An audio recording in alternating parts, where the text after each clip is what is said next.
Hello everyone, my name is Shannon Jayapal and I want to thank you for joining me as I introduce the topic of examining the social justice issue of LGBTQ equal rights through the lens of psychological theory. My agenda for today begins with an introduction to the topic, followed by why equal rights are important for the LGBTQ+ communities. I will also discuss what it means to have equal rights for this population and the status of their rights today. Then I will address the psychological theories, followed by my hypothesis. This is my daughter Sydney with her great-grandfather many years ago. She was a sweet, lively, vivacious little girl who loved dressing up, being dramatic, climbing trees, and riding her bike with her friends. Then around the time of late elementary to middle school, I noticed she became reserved, quiet, and hid in her room for most of the day after school.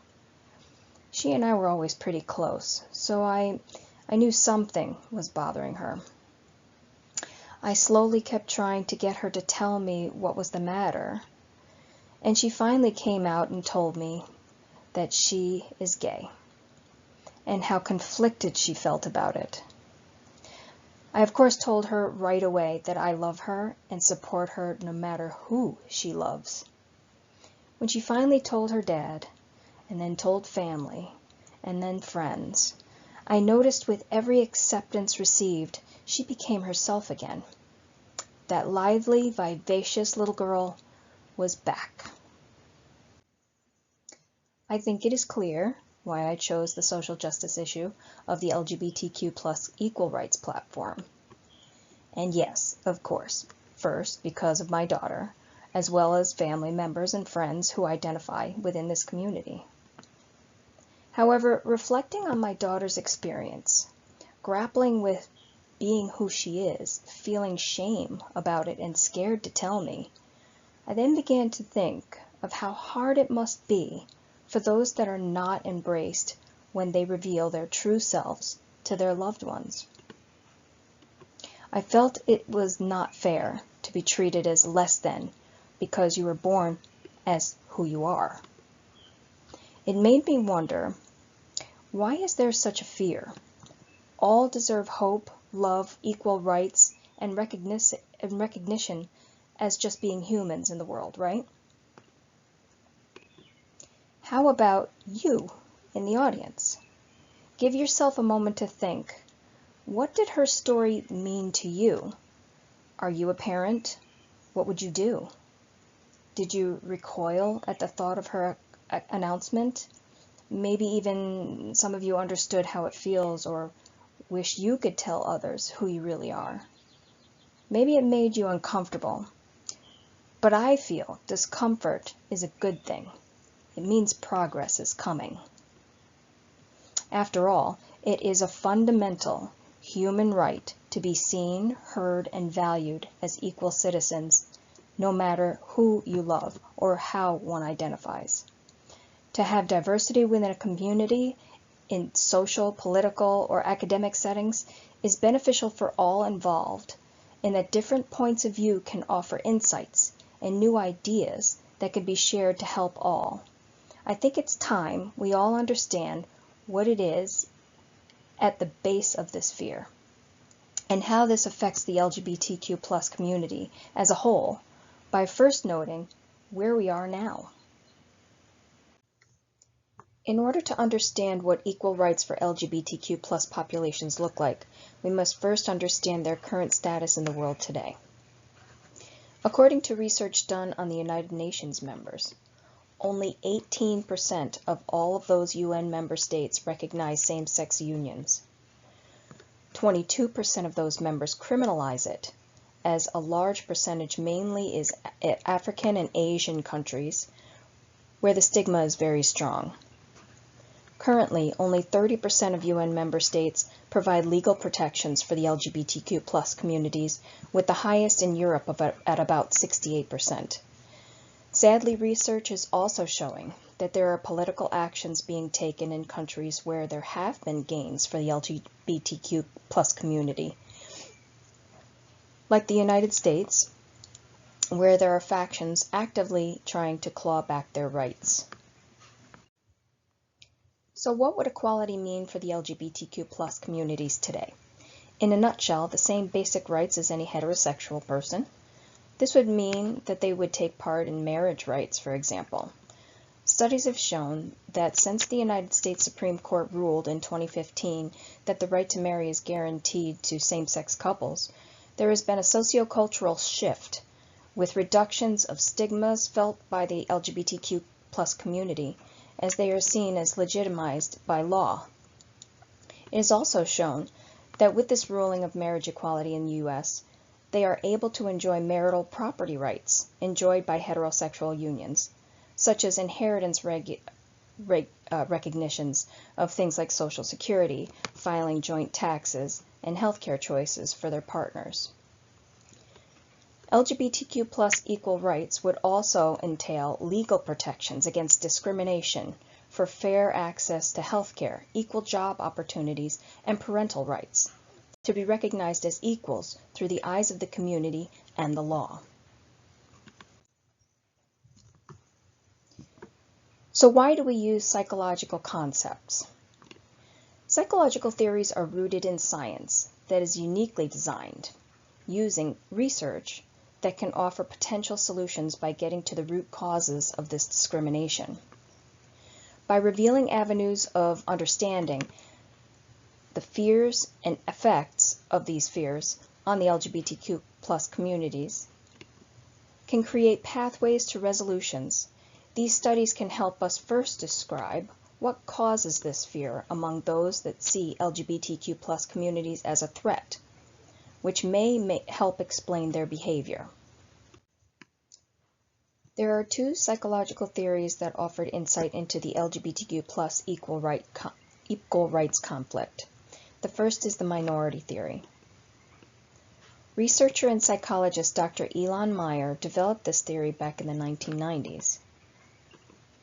It is the dominant theory that defines the mental health disparities that exist between those that identify in the LGBTQ plus community versus those who do not. Based on extensive research, it explains that the source of mental health outcomes, such as depression or anxiety that is suffered by the LGBTQ plus populations, are not inherent in nature, but caused by distal stressors from hostile social environments that surround them. Knowing that these outcomes are consistent, predictions can be made, showing that when LGBTQ plus people are stigmatized, ridiculed, harassed, or experience violence, that they are likely to suffer poorer mental health well-being, which leads to generally poor health outcomes. This theory provides evidence-based outcomes. Therefore, solutions can be created to help curb these occurrences. There are avenues of treatment like therapy and resilience training, but there is one other theory that may be helpful by getting to the root cause of this issue. Cognitive dissonance theory was introduced by social psychologist Leon Festinger in the 1950s. This theory proposes that when a person holds a certain value or belief and it clashes with what they do, it creates an internal cognitive discomfort or dissonance, which calls for an immediate solution in order to calm the discomfort and go back to equilibrium. For example, if Jane is a smoker, but she knows smoking is bad for her, she decides to quit because she values her health. So what does Jane do? Cognitive dissonance theory explains that there are 4 outcomes to reduce the inner conflict.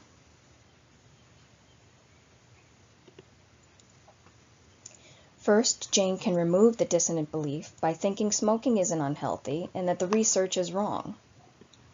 She can reduce the importance of the belief by reasoning, what's a couple more days of smoking going to do? She can add a new belief by reasoning that she read an article that said that filters can catch most of the contaminants and she'll be fine.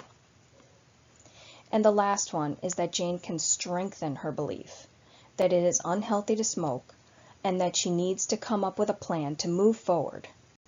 So how does this help the LGBTQ plus community? can cognitive dissonance theory be of help to them? Given the predictive nature of this theory, research has found that there are ways to help people outside of the LGBTQ+ community understand the value of equal rights for this population. In one study, they found that dishonesty and prejudice create a similar cognitive dissonance pattern of behavior, revealing that people who are homophobic or racist participate in moral dissonance reduction, or in other words, convincing themselves that they are a good person, even though they just said harsh things, degrading another person with slurs, for example. It is shown that exposure to others that demonstrate a moral code and relate to the inappropriateness of this kind of action influences those that showed prejudicial viewpoints. Studies also show that through exposure to facts about the LGBTQ+ community or stories of their everyday life humanizes them, making them more relatable and less threatening, thus reducing cognitive dissonance. Based on the research, my hypothesis is that people who receive pro-social education about the exposure to the LGBTQ+ population will show more sympathy and reduce discrimination levels, while people who do not receive education or exposure will remain steadfast in their schemas. There needs to be more awareness of the LGBTQ+ community as a normal part of the human race by spreading information, educating our youth, and telling our stories, like I did about my daughter, Sydney. She and all those from the LGBTQ+ community deserve to be acknowledged. As I stated earlier, it is a fundamental human right to be seen, heard, and valued as equal citizens, no matter who you love or how one identifies. I want to thank you for listening to my presentation about examining the social justice issue of LGBTQ+ through the lens of psychological theory. Please feel free to reach out to me with any questions or comments. I look forward to hearing your feedback. Thank you, and I appreciate your time.